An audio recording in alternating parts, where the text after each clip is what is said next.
Selamat pagi anak-anak. Hari ini adalah hari ketiga. Nah, sebelum kita mulai belajar, kita akan renungan dulu.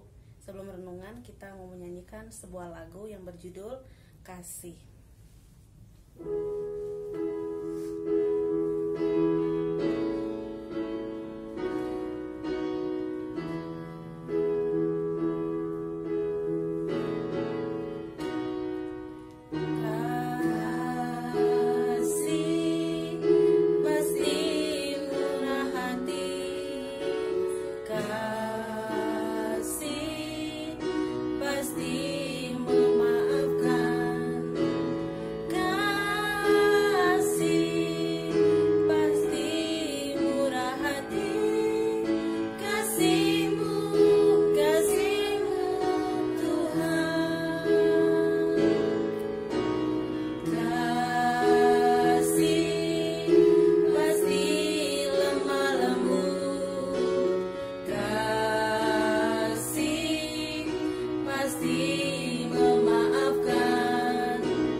Lipat tangannya, tutup mata, kita mau berdoa.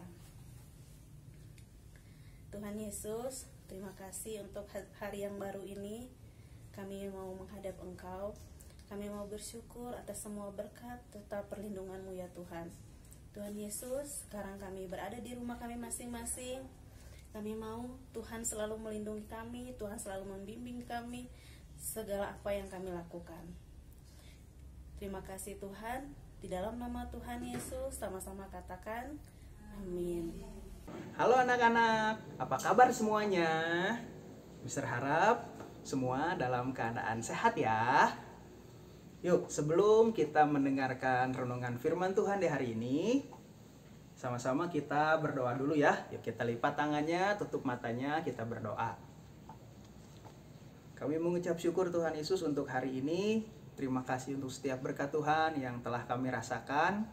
Dan biarlah saat ini Tuhan kami boleh mendengarkan renungan firman Tuhan. Dan ini boleh menjadi kekuatan buat kami semua. Buka hati kami, telinga kami, sehingga kami menjadi anak-anak yang baik, anak-anak yang cinta Tuhan.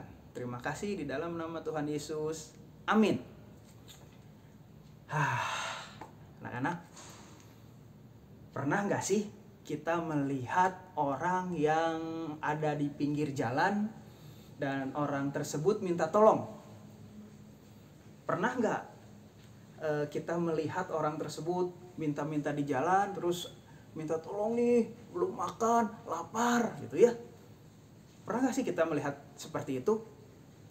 Ya pasti sebagian dari kita atau semua dari kita pun pernah melihat ya orang yang seperti itu. Apakah kita menolong orang yang minta-minta tersebut, atau apakah kita menolong orang yang sedang kesusahan tersebut?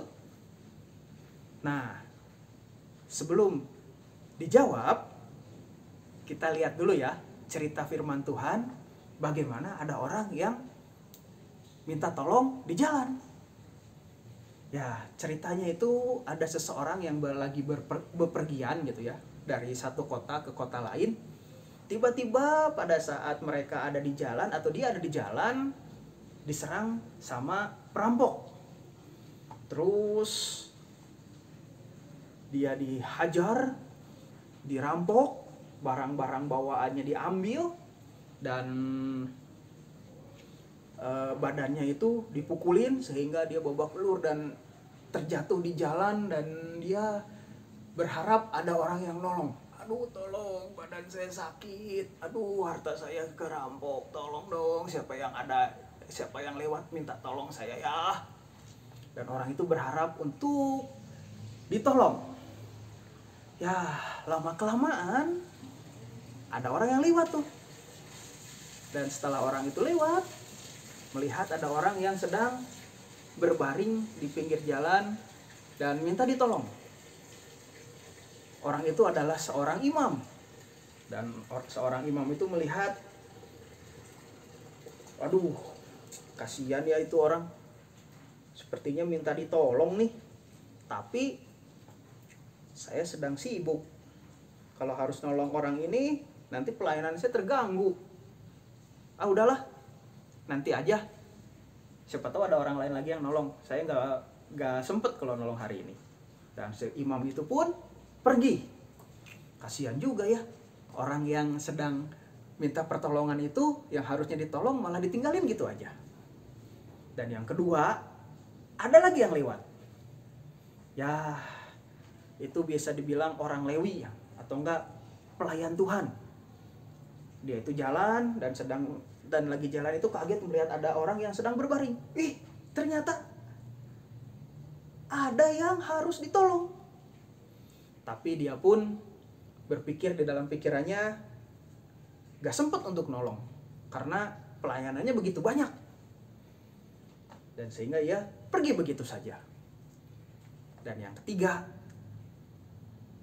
ada orang lagi yang lewat. Orang ini Alkitab mencatat adalah orang Samaria, yang pada kenyataannya orang Samaria itu sama orang Israel hidupnya gak akur katanya ya. Tapi orang Samaria ini melihat ada seorang yang sedang tergeletak di jalan minta tolong, dan hatinya tersentuh oleh yang namanya belas kasihan. Sehingga orang Samaria ini melihat orang itu harus ditolong. Dan dalam pikirannya cuma ada satu kata, bahwa saya harus menolong orang tersebut. Sehingga orang yang tadi kerampokan itu, orang yang lagi minta tolong itu diangkat, dinaikkan ke atas keledainya, terus luka-lukanya itu dibersihkan, dan setelah itu membawa dia ke sebuah penginapan untuk dirawat, dan penginapan itu dibayar, dan dia itu bilang bahwa kalau misalnya ada kekurangan, saya akan pada saat saya balik lagi saya akan bayar. Nah, dari cerita ini kita bisa lihat gitu ya, bahwa ada yang namanya kata kasih, dimana kasih itu bisa membuat orang menjadi baik. Ya, orang Samaria ini menjadi baik gitu ya, karena dia mempunyai jiwa menolong. Ya anak-anak, ada satu kata yang namanya apa tadi? Kasih. Dimana kasih itu adalah jantung dari yang namanya kekristenan. Ya, kita sebagai anak-anak Tuhan harus mempunyai yang namanya kasih. Karena kasih itu sabar, kasih itu murah hati, kasih itu suka menolong. Di sini siapa yang suka menolong temannya? Di sini siapa yang suka menolong orang tuanya? Ya, kita sebagai anak-anak Tuhan harus mempunyai yang namanya kasih. Sehebat apapun kita, kalau tidak punya kasih, itu sama aja bohong ya. Jadi kita sebagai anak-anak Tuhan harus mempunyai yang namanya kasih. Di dalam 1 Korintus 13 ayat yang ke-13 dikatakan demikian, tinggal ketiga hal ini, yaitu iman, pengharapan, dan kasih. Dan yang paling besar diantaranya ialah kasih. Ya, kasih itu adalah sesuatu yang paling besar diantara semuanya ya. Jadi siapapun kita harus mempunyai yang namanya apa? Kasih. Ya, kasih, karena kasih itu adalah sesuatu yang sangat luar biasa. Kita sebagai anak-anak Tuhan, sebelum kita mengasihi, Tuhan Yesus pun telah mengasihi kita. Kasihnya begitu besar buat kita, sehingga dia rela mati di kayu salib untuk menebus dosa-dosa kita. Sehingga kita yang tadinya harus dihukum, kita menjadi lepas dari hukuman itu. Karena kasih yang begitu besar, yaitu kasih Tuhan Yesus kepada kita. Demikian juga kita semua ya. kita harus mempunyai yang namanya kasih, karena kasih itu adalah sesuatu yang besar, sesuatu yang luar biasa. Biarlah saat ini kita belajar kalau kita adalah anak-anak yang mempunyai kasih yang luar biasa. Contohnya kita bisa terapkan di dalam kehidupan kita sehari-hari. Misalnya kita membantu orang tua, yaitu tandanya atau contohnya kita mengasihi orang tua. Membantu temannya yang sedang kesusahan, itu contohnya kita mengasihi teman kita. Atau kita memberikan segala sesuatu kepada orang-orang yang sedang membutuhkan, yaitu kepada anak yatim piatu, kepada orang-orang yang membutuhkan di jalan, kita memberikan sesuap nasi atau memberikan apapun, ya itulah contoh kasih kepada orang lain. Ya, jadi kita sebagai anak-anak Tuhan harus mempunyai yang namanya apa? Kasih. Karena kasih itu adalah sesuatu yang luar biasa. Dan kalau kita mempunyai kasih, kita itu menjadi anak yang hebat daripada kita tidak memiliki yang namanya kasih ya.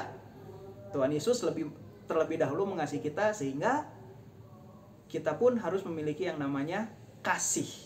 Ya, itu aja yang bisa dibagikan untuk hari ini.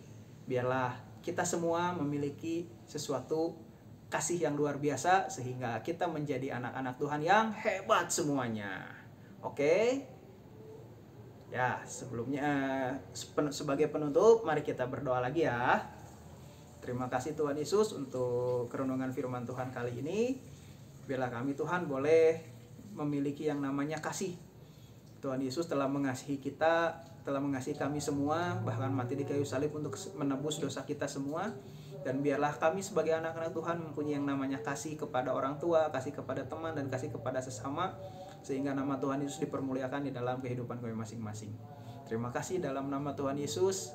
Amin.